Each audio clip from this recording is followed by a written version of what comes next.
আকাশবাণী কলকাতা। স্থানীয় সংবাদ পড়ছি তিথি গাঙ্গুলি। উত্তর ২৪ পরগনার কাছে গোপালনগর ময়দানে মুখ্যমন্ত্রী মমতা ব্যানার্জি আজ জনসভা করবেন।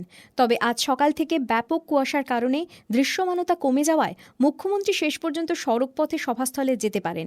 সেজন্য জেলা পুলিশ ও প্রশাসনের পক্ষ থেকে হেলিপ্যাডের পাশাপাশি সড়কপথে রোড ম্যাপও তৈরি করা হয়েছে। মতুয়া অধ্যুষিত ওই অঞ্চলে তার বক্তৃতায় তিনি কি বলেন সেদিকে চেয়ে আছে রাজনৈতিক মহল।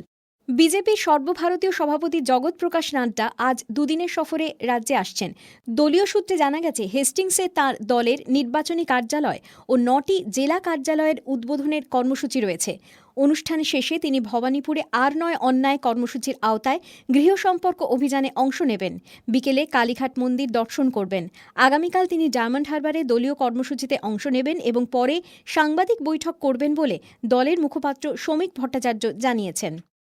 কৃষি আইন সংক্রান্ত বিষয়ে আলোচনা করতে আজ বিকেল ৫টায় রাষ্ট্রপতি রামনাথ কোবিন্দের সঙ্গে দেখা করতে যাচ্ছেন কংগ্রেস নেতা রাহুল গান্ধী, এনসিপি প্রধান শরদ পাওয়ার সহ ৫ জন নেতা। সিপিআইএমের সাধারণ সম্পাদক সীতারাম ইয়েচুরি একথা জানিয়েছেন।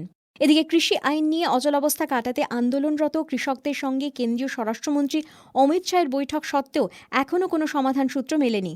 গত সন্ধ্যায় এই বৈঠকের পর সর্বভারতীয় কিষাণ সভার সাধারণ সম্পাদক হান্নান মোল্লা জানিয়েছেন, সরকারের তরফে কৃষকদের কাছে কিছু প্রস্তাব পাঠানো হবে, তারা তা নিয়ে আলোচনা করবেন। এই প্রেক্ষিতে সরকারের সঙ্গে কৃষক প্রতিনিধিদের আজকের বৈঠক হচ্ছে না। অন্যদিকে ভারতীয় কিষাণ ইউনিয়নের মুখপাত্র রাকেশ টিকাইত জানিয়েছেন, স্বরাষ্ট্রমন্ত্রীর সঙ্গে ইতিবাচক আলোচনা হয়েছে। তারা সরকারের কাছে ৩টি কৃষি বিল সম্পূর্ণভাবে বাতিলের দাবি জানিয়েছেন। কৃষি আইন নিয়ে বিরোধীরা কৃষকদের মধ্যে বিভ্রান্তি ছড়াচ্ছে বলে তথ্য ও সম্প্রচার মন্ত্রী প্রকাশ জাভড়েকর গতকাল অভিযোগ করেছেন। এই আইন কৃষকদের স্বার্থেই আনা হয়েছে বলে জোরালো ভাষায় দাবি করে শ্রী জাভড়েকর বলেছেন, বিরোধী দলগুলি কৃষি ও কৃষক আইন নিয়ে রাজনীতি করছে। বিজেপির সর্বভারতীয় সাধারণ সম্পাদক কৈলাস বিজয়বর্গীয় প্রকাশিত একটি ভিডিও উত্তরকন্যা অভিযানের সময় বিজেপি কর্মী উলেন রায়ের মৃত্যু বিতর্ক আরও উস্কে দিয়েছে।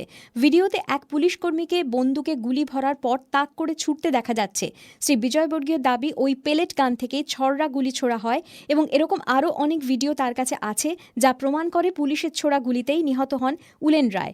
এই মৃত্যুর কারণ হিসেবে রাজ্য সরকারের দুষ্কৃতি ও শর্টগান ব্যাখ্যাকে চ্যালেঞ্জ জানিয়ে তিনি বলেন, প্রয়োজনে বিষয়টি নিয়ে তারা সুপ্রিম কোর্টে যেতেও প্রস্তুত। এদিকে জলপাইগুড়ি আদালত দ্বিতীয়বার উলেন রায়ের পোস্টমর্টেমের নির্দেশ দিয়েছে। সিজেএম আদালত উলেন রায়ের পরিবারের আবেদনের ভিত্তিতে এই নির্দেশ দিয়ে বলেছে, ১১ তারিখের মধ্যে এই রিপোর্ট আদালতে পেশ করতে হবে। দেশে কোভিড-১৯ থেকে সুস্থতার হার আরও বেড়ে হয়েছে ৯৪.৬৬। বর্তমানে অ্যাক্টিভ রোগীর সংখ্যা ৩,৭৮,৯০৯। গত ২৪ ঘণ্টায় ৩৬,৬৩৫ জন সুস্থ হওয়ার ফলে এ পর্যন্ত গোটা দেশে করোনা সংক্রমণ মুক্ত হয়েছেন ৯৩,১৫,৫৮১। এ রাজ্যে গত ২৪ ঘণ্টায় নতুন করে ২,৯৪১ জন করোনায় সংক্রমিত হওয়ায় এ পর্যন্ত মোট ৫,০৭,৯৯৫ জন এই রোগে সংক্রমিত হয়েছেন। তার মধ্যে ৪,৭৫,৪২৫ জন সুস্থ হয়ে উঠেছেন। গত ২৪ ঘণ্টায় ২,৯৭১ জন করোনা সংক্রমণ মুক্ত হয়েছেন বলে রাজ্য স্বাস্থ্য দপ্তর সূত্রে জানা গেছে। সুস্থতার হার হয়েছে ৯৩.৫৯। দক্ষিণ ২৪ পরগনার বারুইপুরের আটঘরায় এক পুকুর থেকে গতকাল সুবীর ঘোষ নামে তৃণমূল কংগ্রেসের একজন বুথ সভাপতি জলে ডোবা দেহ উদ্ধার হয়েছে।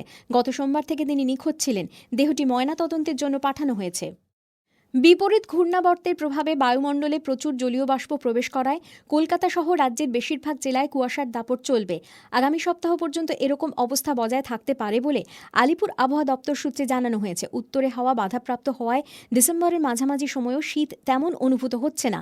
আজ দিনের সর্বনিম্ন তাপমাত্রা রেকর্ড করা হয়েছে ১৮.৪ ডিগ্রি সেলসিয়াস, স্বাভাবিকের থেকে ৩ ডিগ্রি বেশি। সর্বোচ্চ তাপমাত্রা ২৮ ডিগ্রি সেলসিয়াসের কাছাকাছি থাকতে পারে। ১১টি দল নিয়ে এই মরশুমের আই লিগ ফুটবল আগামী বছরের ৯ই জানুয়ারি থেকে শুরু হবে।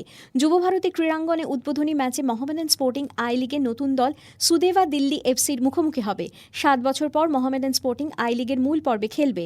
করোনা পরিস্থিতিতে দর্শক শূন্য অবস্থায় যুবভারতী ছাড়াও কল্যাণী স্টেডিয়াম ও কিশোর ভারতী ক্রীড়াঙ্গনে খেলাগুলি হবে। প্রত্যেক দলের খেলোয়াড়, কোচ ও কর্তাদের জৈব সুরক্ষা বলয়ে থাকতে হবে। স্থানীয় সংবাদ শেষ হলো। পরবর্তী খবর শুনবেন দুপুর ৩টে।